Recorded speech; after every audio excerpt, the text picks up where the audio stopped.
বিসমিল্লাহির রহমানির রহিম। আমার দর্শক এবং শ্রোতাদেরকে আসসালামু আলাইকুম। আমার অনেক দিনের প্রতীক্ষা যে আমার সাবেক ছাত্রছাত্রীদের শিক্ষা এবং কর্মজীবন নিয়ে একটা অনুষ্ঠান করা। আজকে সেই আলোকেই অনুষ্ঠানের প্রথম পর্ব শুরু হচ্ছে। আজকের অতিথি আমার একজন ছাত্র, তার নাম মোহাম্মদ শহীদুল ইসলাম, এবং তারপরে আমরা তার মুখ থেকে শুনি। ধন্যবাদ স্যারকে এরকম একটা মহতি আয়োজন করার জন্য। আসলে বিগত অনেক দিনে আমাদের চলে গেছে, যে দিনগুলি আমরা আর ফিরে পাবো না। তো স্যার এরকম একটা উদ্যোগ বা একটা প্ল্যাটফর্মে আমাদের সবাইকে একত্রিত করে এরকম একটা মানে একটা লক্ষ্যকে বাস্তবায়নের জন্য, তো স্যারকে অসংখ্য আমার দিক থেকে অনেক ধন্যবাদ।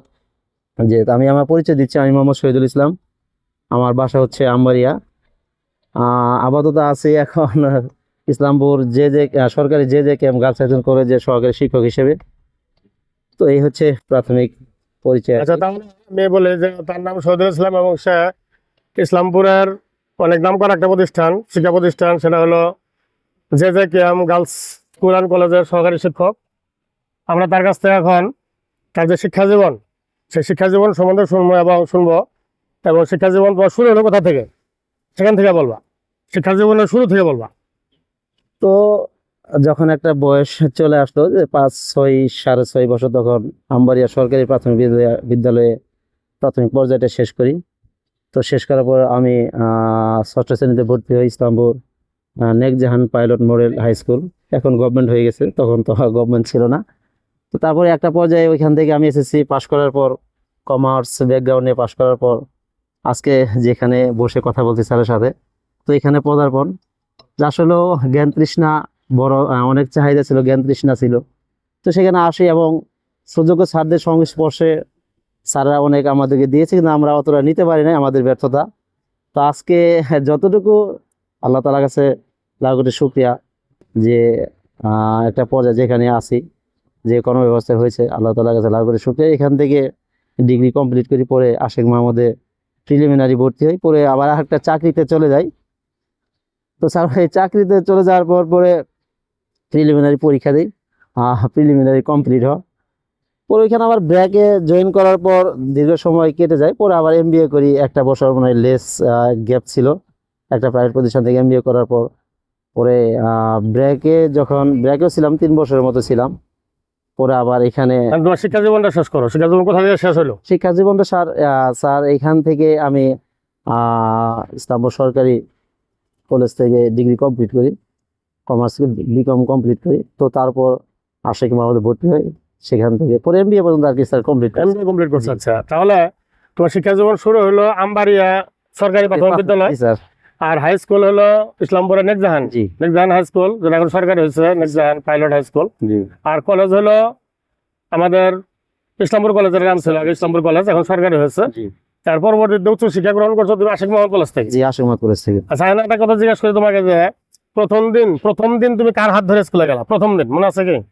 এট ফার্স্ট আসলেও অতটুকু I can not remember this time. আমার মা প্রথম প্রাইমারিতে নিয়ে যান, আর সেখান থেকে আমার বাড়ি থেকে হাফ কিলো দূরে আর কি আমবাড়িয়া সরকারি প্রাথমিক বিদ্যালয়। তো সেখান থেকে আর কি হাতে খড়ি প্রাথমিক শিক্ষার। জি, এই পর্যন্তই। তোমার মায়ের হাত ধরে প্রথম দিন স্কুলে যাওয়া? জি স্যার। তোমার কি আছেন? না, আমার মা মারা গেছেন বিগত 10 বছর হয়ে গেছে। দুঃখিত। তো মানে কার জীবনের অবদান না থাকলে, তোমার ফ্যামিলিতে কার অবদান না থাকলে তোমার এই শিক্ষাটা হইতো না, মানে এই শিক্ষা জীবনটা কমপ্লিট হইতো না বলে তোমার মনে হয়? আসলে যদি প্রিভিয়াস টাইমে চলে যাই, আমার শৈশবকালে আমি চলে যাই, আর ছোটবেলা থেকে বাবাকে হারিয়ে ফেলি। মার সক্রিয় অবদান আমার পিছনে। তারপর আমরা 4 ভাই, সেখান থেকে যদিও অন্যান্য ভাইয়ের অবদান ছিল, কিন্তু আমার ইমিডিয়েট বড় ভাই যিনি ছিলেন, তার অবদানটা সবচেয়ে বেশি ছিল। তো আল্লাহ তাআলা ওনাকে দুনিয়া থেকে নিয়ে গেছে, আল্লাহ তাআলা ওনাকে জান্নাতবাসী করুক। তো এখান থেকে আর কি স্যার শুরু। 4 ভাইয়ের মধ্যে তুমি সবার ছোট? জি, আমি সবার ছোট। তোমার ইমিডিয়েট যে বড়, ওনার অবদানটা তোমার জীবনে সবচেয়ে বেশি? জি, ওনার অবদান সবচেয়ে বেশি ছিল। উনি বেঁচে নাই? না, উনিও বেঁচে নেই। আচ্ছা, আরেকটা কথা জিজ্ঞেস করি, যে এখন তাহলে কর্মজীবন শুরু কোথা থেকে? এই তুমি যে এখন সহকারী শিক্ষক হিসেবে আছো KM girls high school and কলেজে, এর আগে কি কোনো কর্মজীবনে ঢুকছিলে নাকি এটাই প্রথম? স্যার, এর আগে আমি বিকম কমপ্লিট করার পর ব্র্যাকে যোগদান করি। ব্র্যাক এনজিওতে? জি, ব্র্যাক এনজিওতে যোগদান করি। এখানে অ্যাকাউন্টসে 3 বছর, সুদীর্ঘ 3 বছর চাকরি করি। চাকরি করার পর এখান থেকে আবার যে কেমন হয়ে যাওয়ার পর এখানে আসি স্যার, এখানে চাকরি অদ্যাবধি। সেখানে 13 সাল আর কি সেখানে জয়েন করি স্যার। আচ্ছা, তো এই শিক্ষকতা পেশা কেন বেছে নেওয়া হলো? শিক্ষকতা পেশা আসলে স্যার শিক্ষকতা পেশাটা বেছে নেওয়ার প্রধান কারণ হচ্ছে যে শিক্ষক যারা বা শিক্ষকতা পেশাটাকে মহান পেশা হিসেবে সমাজে সমাদৃত এবং সারা বিশ্বব্যাপী এটা অনেক সুনাম এবং জাতি গঠনের ক্ষেত্রে তাদের সক্রিয় ভূমিকা আছে, অবদান আছে। তো সেখান থেকে আমারও ব্যক্তিগতভাবে অনেক ইচ্ছা ছিল ছাত্রজীবন থেকে যে স্যারদের নীতি নৈতিকতা বা স্যারদের আদর্শ, স্যারদের চারিত্রিক দৃঢ়তা, মানে সবকিছু মিলেই যেন মনে হইতো যদি আমি এরকম একজন এই পেশায় যদি আসতে পারতাম। সেখান থেকে যেমন আমার অনেক ইচ্ছা ছিল যে এই পেশায় আসা। তো আল্লাহ তাআলার কাছে অনেক আমি ফরিয়াদ জানাইছি যে আল্লাহ এই পেশায় তুমি আমাকে এই পেশাটাকে দিও। তো সেখান থেকে এই আদর্শ পেশা বা সমাজকে কিছু দেওয়ার জন্য বা সমাজে যাতে কিছু কর্মকাণ্ড, সমাজে কিছু কার্যকরী করতে পারি সক্রিয়ভাবে এবং কিছু ছাত্রদেরকে কিছু জ্ঞান গরিমা দিয়ে দেশ ও জাতি গঠনের কাজে তারা যাতে নিয়োজিত থাকতে পারে এবং সেখান থেকে যাতে আমরা অনুপ্রাণিত হওয়া আর কি সেখান থেকে। সেখান থেকে অনুপ্রাণিত হওয়া। আচ্ছা, এবার যখন আগে তুমি পড়াশোনা করতে তখন কি হওয়ার ইচ্ছা ছিল? স্যার এখানে আমার সবচেয়ে প্রথম এটাই ছিল শিক্ষকতা পেশায় আসা, আর দ্বিতীয়টা ছিল যে প্রশাসনে আচ্ছা, প্রশাসনিক কর্মকর্তা হওয়া। তো প্রশাসনিক কর্মকর্তা হওয়ার হয় না শিক্ষকতা? জি স্যার। আচ্ছা, জি তখন প্রাইমারি স্কুলে কোনো টিচারের কথা কি মনে পড়ে যে টিচারকে তোমার অনেক বেশি ভালো লাগছে এবং যার আদর্শ নিয়ে তুমি বড় হয়েছে, এরকম আছে কি প্রাইমারি স্কুলে? জি, প্রাইমারি স্কুল স্যার এরকম আদর্শবান টিচার আমাদের স্যার ছিলেন মুস্তাফিজুর রহমান। ম্যাডাম ছিল কয়েকজন ম্যাডামও ছিল, তাদের কথাও তারা যথেষ্ট। মানে একজনের নাম বলতে হবে, মানে কার অবদানটা সবচেয়ে মিলি বেশি? ম্যাডাম সবচেয়ে আমাদের আর কি, কি ম্যাডাম? মানে মিলি ম্যাডাম। মিলি ম্যাডাম, উনি কি আছেন এখনো? না, উনি মারা গেছেন। আচ্ছা, ওনার উদ্দেশ্যে কিছু বলতে চাও, বলো।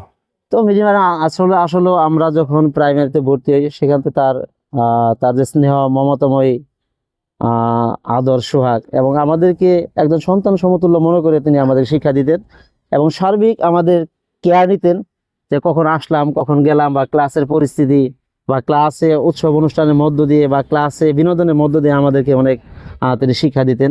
তো তার কথা আজও আমরা যখন প্রাইমারি স্টুডেন্টগুলি আমাদের বন্ধু বান্ধব আমরা এক জায়গায় সমবেত হই তখন ওই ম্যাডামের কথা আমরা সবচেয়ে বেশি আর কি মনে করি যে আল্লাহ তাআলা তাকে জান্নাতবাসী করুক। হ্যাঁ, এরকম তাকে আমরা অনেক তার স্মৃতিচারণ করি। মানে ওই ম্যাডামকে তোমার অনেক বেশি জি, ভালো লাগছে? খুব ভালো লাগছে ম্যাডামকে। এমনকি ব্যক্তিগত একটা প্রশ্ন করি, বিয়ে করছো? জি স্যার, বিয়ে শাদী করছি স্যার। নাকি খাতিরের বিয়ে নাকি না স্যার, পারিবারিক ভাবে বিয়ে? পারিবারিকভাবে চাই স্যার, এটা পারিবারিক ভাবে না স্যার সম্ভব। এই বিয়ে তো হইলো, বিয়ার আগের জীবনটা ভালো ছিল নাকি বিয়ার পরের জীবনটা ভালো হলো? আসলে স্যার এখন একটু মনের মধ্যে বোধগম্যতা বাড়ছে, সংস্কার বলো, কঠিন করে বলতেছো, কঠিন করে সংস্কার বলো। বোধগম্যতা বাড়ছে যে এখন আসলে তুমি সাহিত্যিক মানুষ আমি জানি, কিন্তু তোমার কথাগুলো একটু সহজ করে বলতে হবে, কারণ আমাদের দর্শকরা সহজ ভাবে যাতে বুঝতে পারে আর কি। বলতে যে বিয়ের আগের জীবনটা ভালো ছিল নাকি বিয়ে করার পরের জীবনটা ভালো হলো, এটা একটু সহজ ভাবে বলো। আসলে আমরা যদি যেভাবেই দেখি যে বিয়ের আগের জীবনটা একটা স্টেপ, বিয়ের পরের জীবনটা একটা স্টেপ। যেমন এখানে বিয়ের পরবর্তী টাইমটা দায়িত্ব অনেকটা বেড়ে গেছে। আগে দায়িত্বহীন ভাবে আমরা এলোপাথারি ঘোরাফেরা করতাম বা শৈশবকালটা আমোদা আহ্লাদে কাটাইতাম, গান বাজনার মধ্য দিয়ে যেমন কাটাতাম। কিন্তু বিয়ে শাদী করার পর আবার এদিকে আমাদের সন্তানাদি আছে, আমার একটা ছেলে একটা মেয়ে, দায়িত্ববোধ থেকে বা দায়িত্ব একটু বেড়ে গেছে যদি, কিন্তু আমার ভালো লাগার বিষয়টা অনেক বেশি আগের চেয়ে। আগে তো একটা যা যাওয়ার জীবনের মতো, আচ্ছা আচ্ছা, যেখানে সেটা যাওয়া গেছে, জি যাওয়া যায় না, তাই না? গন্ডিবদ্ধ। আচ্ছা আচ্ছা, তার মানে বিয়ের আগের জীবনটা ছিল যা যাওয়ার মতো। জি স্যার, একটু বন্ধনহীন। জি বন্ধনহীন। এখন আবার বিয়ে করার পরে ওই জীবনটা একটু শৃঙ্খল জি চলে আসছে, তাই? দায়িত্ব বেড়ে গেছে। জি এখন আমি এই তোমার যতটুকু বয়স হয়েছে যে পর্যন্ত তুমি আসছো, এর মধ্যে কোনটা তোমার সফলতা, মানে কোন জিনিসটা তোমার সফলতা বলে তুমি মনে করো, মানে কোন জায়গায় তুমি সফল? সফলতা স্যার আসলে এইখানে উদ্দেশ্য ছিল পড়াশোনা করে আরো বড় কিছু হওয়া। যাও, আল্লাহ তাআলা তো সবার ভাগ্যে সবকিছু রাখেন না, বা যতটুকু পরিশ্রম আরো হয়তো বা আরো অনেক পরিশ্রম করার দরকার ছিল, সেক্ষেত্রে সেই জায়গা থেকে পরিশ্রম করি নাই। তো যতটুকু আশা ছিল তার 60% হইলেও আল্লাহ তাআলার কাছে শুকরিয়া জানাই, আলহামদুলিল্লাহ। সফলতা যে একটা পড়াশোনা করবো বা একটা চাকরি বাকরি বা জ্ঞান অর্জন করা, এটাই আসলে লক্ষ্য ছিল, যেখান থেকে আল্লাহ তাআলা করে শুকরিয়া যে এই যে আপনার সাথে স্যার প্ল্যাটফর্মের কথা বলতেছি, এটি স্যার মনে করি একটা সফলতা। আচ্ছা, আর ব্যর্থতা কোন জায়গায়? ব্যর্থতা আসলে স্যার ব্যর্থতা জীবনে আছে। তো এই ব্যর্থতার জায়গাগুলো যেমন অনেক মানে বড় দিকে লক্ষ্য ছিল, সেখানে পৌঁছতে পারি, এটা একটা ব্যর্থতা। যে দেশের সর্বোচ্চ জায়গায় পৌঁছবো, বা অনেক বন্ধু বান্ধব আছে তারা দেশের সর্বোচ্চ জায়গাগুলিতে আছে, প্ল্যাটফর্ম গুলিতে আছে, তো সেখান থেকে তো এইগুলিকে ব্যর্থতা মনে করি যে সেই জায়গাতে যাইতে পারি না। তো তুমি তো বললা যে প্রশাসনিক কর্মকর্তা হতে চাইছিলে অথবা শিক্ষক, জি, শিক্ষক তো হইছই।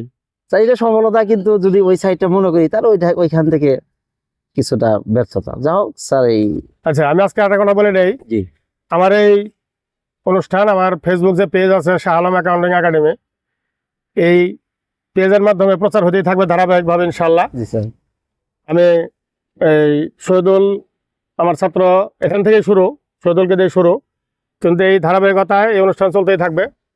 যারা যারা আমার সাথে এই অনুষ্ঠানে এসে শহীদুলের মতো কথা বলতে ইচ্ছুক, আলোচনা করতে ইচ্ছুক, তারা সবাই আমার সাথে যোগাযোগ করবে। আর নাম্বার হয়তো অনেকের কাছে আছে, সবার কাছে থাকার কথা, নাম্বার আছে, ইনবক্সে যোগাযোগ করলেও হবে। আমি একের পর এক তাদেরকে ডেকে নিয়ে আমরা বিভিন্ন, আজকে ইসলামপুর কলেজে করছি, অন্য জায়গায় করতে পারি অনুষ্ঠান, জি যেখানে যেখানে সুবিধা হবে সেখানে আমরা অনুষ্ঠানটা করবো। এবং আমি সবার কাছ থেকেই আমার যত সাবেক ছাত্রছাত্রী যে যেখানে আছে, যে পেশায় আছে, সবার কাছ থেকে আমি সহযোগিতা কামনা করি, বিভিন্ন তথ্য দিয়ে। এবং হয়তো কারো কারো ঠিকানা হয়তো আমার কাছে হারিয়ে গেছে, জি স্যার। তাদের ঠিকানা দিয়ে আমাকে সহযোগিতা করলে আমি অনেক উপকৃত হব। এবং অনুষ্ঠানে আসলে আমি অনেক খুশি হব। এখন তোমার ছেলে মেয়ে নিয়ে তোমার ভবিষ্যৎ পরিকল্পনা কি? আমরা অনুষ্ঠানে ফিরে আসছি আবার। ছেলে মেয়ে নিয়ে স্যার ভবিষ্যৎ পরিকল্পনা, যেখানে আহ, আপনাদের দোয়া যে ছেলে মেয়ে যতটুকু পড়াশোনা সর্বোচ্চ জায়গাগুলিতে পৌঁছানোর লক্ষ্যে, আর আল্লাহ তাআলা বাকিটুকু আল্লাহ তাআলার মর্জি, যে উনি যে ইচ্ছা করেন। তো আমার জায়গা থেকে আমি বাবা হিসেবে আমার যতটুকু চেষ্টা আমি করে দেবো, সর্বোচ্চ তাদেরকে পড়াশোনা করানো। আচ্ছা, তাহলে এখন তোমার পরিবারের যে সদস্য আছে, তোমার ভাই আছে, তোমার বাবা মা তো নাই, জি স্যার। এখন তোমার ভাবি আছে, তোমার ছেলে মেয়ে আছে, তোমার স্ত্রী আছে, জি তোমার এমন কি বুকের মধ্যে তোমার মনের মধ্যে কোনো কথা আছে যে কথা তুমি তাদেরকে বলতে পারো নাই? লজ্জাই হোক, যেগুলো পরিস্থিতির কারণে হোক, তুমি তাদের কথা অনেক বলতে চাইছো, অনেকবার কথাটা বলতে পারো নাই, এরকম কোনো কথা থাকলে তুমি আজকে বলে দাও। না স্যার, এরকম ওরকম না, কোনো বলো, কথা বলো। নেই স্যার, না আচ্ছা, কোনো কথা থাকে? ওরকম স্যার কোনো কথা নাই। হ্যাঁ, পারিবারিক জীবন তুমি তোমার স্ত্রীকে বলতে পারো, তোমার ভাইকেও বলতে পারো যে তোমার ভাই যে তাকে তুমি অনেক ভালোবাসো বলে বলতে পারো নাই, আজকে তুমি বলে দিতে পারো। স্যার ওরকম ওরকম কোনো কথা নেই। মানে তোমার ভাইকে তুমি অনেক বেশি ভালোবাসো, যে ভাই তোমার অবদান রাখছে, হয়তো তুমি তুমি কাছে থেকে বলতে পারো নাই, আজকে তুমি এই অনুষ্ঠানের মধ্যে বলে দিতে পারো যে তোমার ভাইকে অনেক ভালোবাসো, বলে দিতে পারো। আসলে জীবনের একটা প্ল্যাটফর্মে যেমন আমার ইমেজের বড় ভাইয়ের গুরুত্ব অনেক বেশি, তো সেই জায়গা থেকে ওনার অবদান অনেক। তো হৃদয়ের অন্তঃস্থলে সে ভালোবাসতো আমাকে, বা অনেক আদর করতো, আমিও তাকে যথেষ্ট সম্মান বোধ থেকে সম্মান করতাম, শ্রদ্ধা। তো যাক, আল্লাহ তাআলা তাকে জান্নাতবাসী করুক, কিন্তু তার সাথে আমার সম্পর্ক অনেক ভালো ছিল স্যার। আচ্ছা, অনেক ভালো লাগলো তোমার সাথে কথা বলে। দর্শকদেরকে আমি আবার মনে করা দেই, সে মোহাম্মদ শহীদুল ইসলাম, সহকারী শিক্ষক, ইসলামপুরে অনেক সুনামধন্য একটা প্রতিষ্ঠান, সেটা হলো ইসলামপুর, এখন সরকারি হয়ে গেছে, ইসলামপুর সরকারি JJKM girls high school and college, Islampur Jamalpur. তো এখন অনুষ্ঠানে আমরা একদম শেষ প্রান্তে চলে আসছি, তো সামনাসামনি কিছু বলা যায় না। তখন আমি ক্যামেরার সামনে থেকে বের হয়ে যাব, তার কাছে একটা প্রশ্ন রেখে আমি চলে যাব। তার প্রশ্নটা হলো, আমার সাথে তোমার কত বছর ছিল? আমার কাছে তুমি পড়ছো, আমার যে একটা আমার সাথে তোমার কত বছর অ্যাকাউন্টিং এর সময় কাটছো, কোন সাল থেকে? আসলে আমরা এসএসসি কমপ্লিট করার পর 2001-এ আমরা এখানে এসএসসি কমপ্লিট করি। তো 2001-এর শেষের দিকেই যেমন এখানে পদার্পণ, অ্যাডমিটেড ইন্টারমিডিয়েট।